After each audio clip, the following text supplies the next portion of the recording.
I am doctor Rahul Badega, pediatric neurologist from Ahmedabad. और आज हम बात करने वाले हैं एपिलेप्सी के ट्रीटमेंट ऑप्शंस के बारे में। तो एपिलेप्सी या सीजर्स की जब ट्रीटमेंट की हम बात करते हैं तो इम्पोर्टेंट होता है अबाउट सीजर्स कंट्रोल।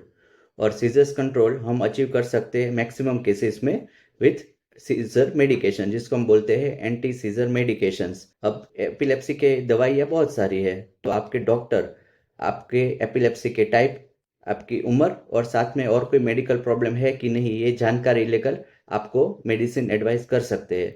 ऐसा ज़रूरी नहीं कि हर एक एपिलेप्सी के केस में सेम सबको सेम मेडिसिन चल रही हो, लेकिन ये बहुत इंपॉर्टेंट है कि एपिलेप्सी हम 70% से ज़्यादा केस में एक दवाई से ही कंट्रोल कर सकते हैं।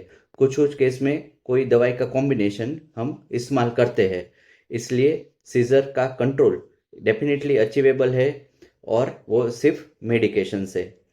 कुछ कुछ केस होते हैं जिसमें एपिलेप्सी सिर्फ दवाई से कंट्रोल नहीं होती है, या फिर कुछ एपिलेप्सी की दो या उससे ज़्यादा दवाई ठीक से इस्तेमाल करने के बाद भी सीजर्स कंट्रोल रहते हैं।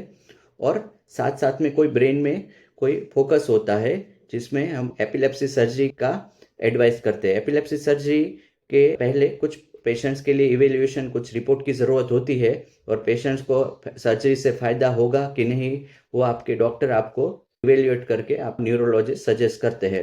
कभी कभी एपिलेप्सी सर्जरी क्योर के लिए भी होता है, यानी कि टोटल सीजर फ्रीडम के लिए, या कभी कभी सीजर की फ्रीक्वेंसी कम करने के लिए को मेडिकेशंस के साथ भी उसको एडवाइस किया जाता है।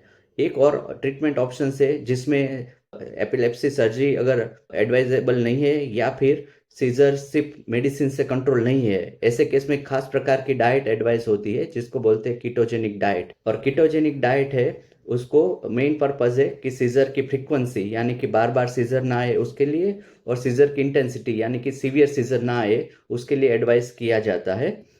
और वो एंटी सीजर मेडिकेशन के साथ एडवाइस करते हैं। एक सवाल, खास जो सवाल होता है वो है कि can one lead a normal life, मतलब हम नॉर्मल लाइफ एपिलेप्सी के साथ जी सकते हैं? तो उसका आंसर डेफिनेटली यस है। एपिलेप्सी के साथ पर्सन अपना नॉर्मल लाइफ और फुल एक्टिव लाइफ जी सकता है। वो ही कैन परस्यू उनका वर्किंग, प्रोफेशनल लाइफ या फिर एजुकेशन और हॉबीज कंटिन्यू कर सकता है। हाँ, कुछ कुछ केस में सेफ्टी पर्पस को ध्यान में रखते हुए आपके डॉक्टर आपको कुछ प्रिकॉशंस या कुछ चीज़ें अवॉइड करने का सजेस्ट करते हैं, वो आपके डॉक्टर के हिसाब से आपको उसमें एडवाइस लेनी चाहिए। Thank you very much.